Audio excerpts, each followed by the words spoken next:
لائیں کہیں کہ ہمارا رب اللہ ہے، پھر اس پر جم جائیں۔ ان پر فرشتوں کا نزول ہوتا ہے، نہ کوئی غم کرو نہ خوف، خوشیاں مناؤ جنت کی جس کا تم سے وعدہ کیا گیا تھا۔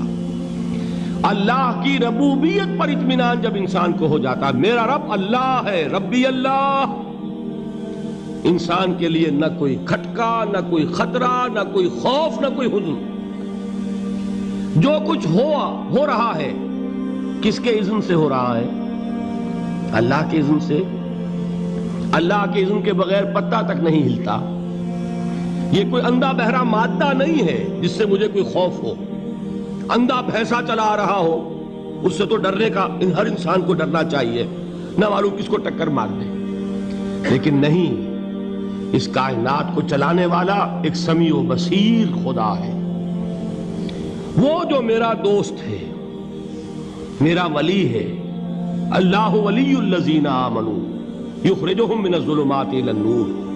اللہ اہل ایمان کا ولی ہے، ساتھی ہے، پشت پناہ ہے، مددگار ہے، حمایتی ہے۔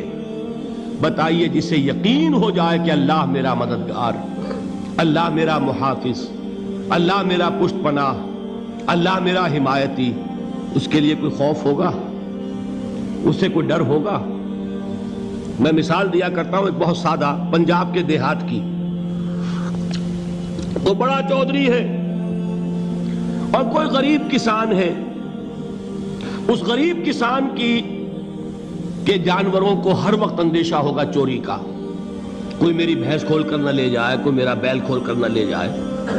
لیکن جس کے بارے میں یہ سب کو معلوم ہو کہ وہ جو بڑا چودھری ہے وہ اس کا دوست ہے، اس کی بچیا کو کوئی خوف ہوگا؟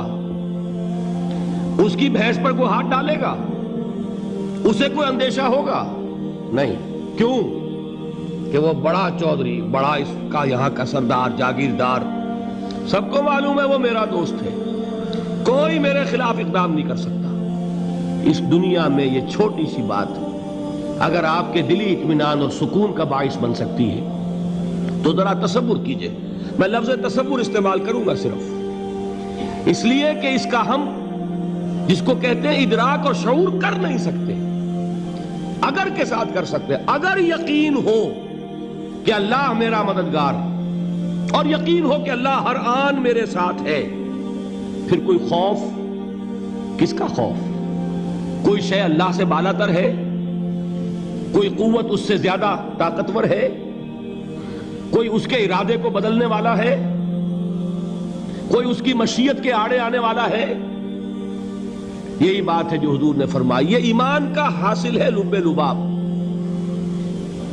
کہ دیکھو اچھی طرح اس بات کو ذہن نشین کر لو، اگر تمام انسان مل کر تمہیں کوئی نقصان پہنچانا چاہے نہیں پہنچا سکتے، مگر جو کچھ اللہ نے لکھ دیا ہو، اور تمام انسان مل کر تمہیں کوئی نفع پہنچانا چاہے نہیں پہنچا سکتے، مگر وہ شے جو اللہ نے طے کر دی۔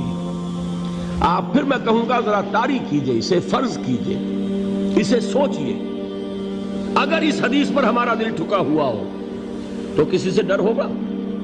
یہ مجھے نقصان نہ پہنچا دے، یہ میری رپورٹ خراب نہ کر دے، یہ میری انکریمنٹ نہ رکوا دے، یہ میرا یہ نہ بگاڑ دے، یہ میرے یہ نقصان نہ پہنچا دے۔ اس کا ڈر، اس کا ڈر، اس کا خوف، اس کی خوشامد، اس کے لیے جا کر طرح طرح سے اپنی عزت نفس کو ذلیل کروانا اس کے سامنے، یہ سب کچھ کیوں کرتا ہے انسان؟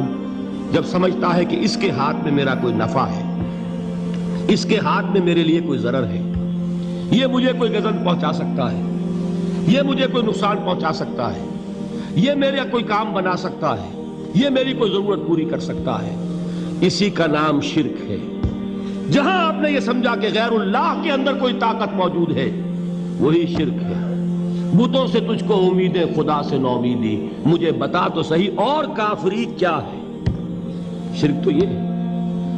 جس پر بھی تمہیں یہ خیال ہے، کلمہ ہے یہ کلمہ سوم، لا حول ولا قوت الا باللہ، ذرا اس پر دل کو کبھی اگر آپ تصور کریں، پھر فرض کریں، دل ٹھک جائے اس پر، کوئی طاقت نہیں۔ یہی بات تھی جو شیخ عبد القادر جیلانی رحمۃ اللہ علیہ نے اپنی وصیت میں اپنے بچے سے کہی. 11ویں دینے والے ہیں، لیکن حضرت شیخ عبد القادر جیلانی کی وصیت اور تعلیمات کو کتنے لوگ ہیں جو جانتے ہو؟ یہ جن مقامات تک پہنچے ہیں وہ کس چیز کی بدولت پہنچے ہیں؟ انہوں نے جو پیغام دیا وہ کیا تھا؟ اے میرے بچے، جس طریقے سے قرآن مجید میں حضرت لقمان کی نصیحتیں جو ہے نقل کر دی گئی ہیں، میں یہ عرض کروں گا بالفرض اگر قرآن حضرت عبد القادر جیلانی کے بعد نازل ہوا ہوتا تو شیخ عبد القادر کی یہ نصیحتیں بھی قرآن میں درج ہوتی. اتنی اونچی نصیحتیں ہیں. اے میرے بچے، اس حقیقت کو ذہن نشین کر لے، لا فاعل فی الحقیقت ولا مؤثر الا اللہ. اس کائنات میں نہ کوئی فاعل حقیقی ہے نہ مؤثر حقیقی ہے سوائے اللہ کے. کسی شے میں کوئی تاثیر نہیں اگر اللہ نہ چاہے. آگ جلا نہیں سکتی اگر اللہ نہ چاہے. پانی ڈبو نہیں سکتا اگر اللہ نہ چاہے. زہر ہلاک نہیں کر سکتا اگر اللہ نہ چاہے. کوئی چیز فائدہ نہیں پہنچا سکتی اگر اللہ نہ چاہے. تو در در پہ کیوں سر جھکاتے ہو؟ در در پر کیوں جبیں سائی کرتے ہو؟ سب کے سامنے کیوں ہاتھ پھیلاتے ہو؟ ایک اللہ سے مانگو. ایک اللہ کے سامنے زمین پر اپنی جبین رکھو. لا فاعل فی الحقیقت ولا مؤثر الا اللہ. نظر آتا ہے ہمیں کہ پانی پیاس بجھا دیتا ہے. پیاس بجھانے کی صلاحیت پانی میں نہیں ہے، اللہ کے اذن سے. کھانا بھوک مٹا دیتا ہے. بھوک مٹانے کی صلاحیت کھانے میں نہیں ہے، اذن رب میں. دیکھیے یہی یقین تھا. حضرت موسیٰ علیہ السلام کا واقعہ یاد کیجئے. سامنے سمندر آ گیا ہے. قوم دیکھتی ہے پیچھے کہ گرد و غبار کا طوفان ہے. معلوم ہوا کہ فرعون اپنے لشکر سمیت آ گیا ہے. لشکر جب چلتا تھا تیز رفتاری کے ساتھ تو گرد و غبار کا جو طوفان اٹھتا تھا اس کا تصور کیجئے. اور لمحہ بلمحہ وہ قریب آ رہا ہے. پوری قوم نے کیا کہا؟ اے موسیٰ انا لمدرکون. اے موسیٰ ہم کو پکڑے گئے. قرآن مجید نے تو یہاں وہ باتیں نہیں لکھی ہیں، لیکن تورات میں یہ درج ہے کہ بنی اسرائیل جھگڑنے لگے، دست و گریبان ہو گئے موسیٰ کے ساتھ. موسیٰ ہمیں یہاں مروایا لا کر، اس سے تو ہم ہی بہتر تھے. وہاں کھانے کو ملتا تھا، زندگی تو تھی، بیگار ہم کر رہے تھے، موت تو نہیں تھی. اب جو کچھ ہوگا اس کا تصور کرو، جس طریقے سے ہمارے ٹکڑے اڑائے جائیں گے. تو لڑ رہے ہیں حضرت موسیٰ علیہ السلام سے. یہ تورات کی تفصیل ہے. قرآن میں صرف اتنا آیا ہے، پریشان ہو کر انہوں نے کہا انا لمدرکون. موسیٰ ہم تو پکڑے گئے. اس وقت موسیٰ کا جواب کیا ہے؟ کلا ان معی ربی سیہدین. نہیں، میرے ساتھ میرا رب ہے، وہ راستہ دے گا. بتائیے کہاں راستہ نظر آ رہا ہے؟ یہ ہے ایمان بالغیب. راستہ نظر نہ آئے تب اللہ پر یقین ایمان ہے. جیب میں پیسے ہوں اور تب دل کو اطمینان ہے تو ایمان کس پر ہوا؟ پیسے پر، اللہ پر نہیں. جب وسائل و ذرائع نہ ہوں اور پھر یقین ہو کہ اللہ مسبب الاسباب ہے، وہ اسباب کا پابند نہیں ہے، وہ اسباب کا محتاج نہیں ہے، اسباب اس کے محتاج ہیں. اگر یہ یقین ہے تو اللہ پر ایمان ہے. یہ نہیں ہے تو تمہارا ایمان اسباب پر ہے، وسائل پر ہے، ذرائع پر ہے، مادیات پر ہے، اللہ پر نہیں. اس وقت کہاں راستہ تھا؟ کوئی راستہ تھا؟ سمندر ہے اور ادھر سے لشکر آ گیا ہے.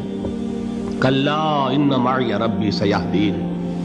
اب دیکھیے ایمان کہہ دینا آسان ہے، ہوا معکم اینما کنتم.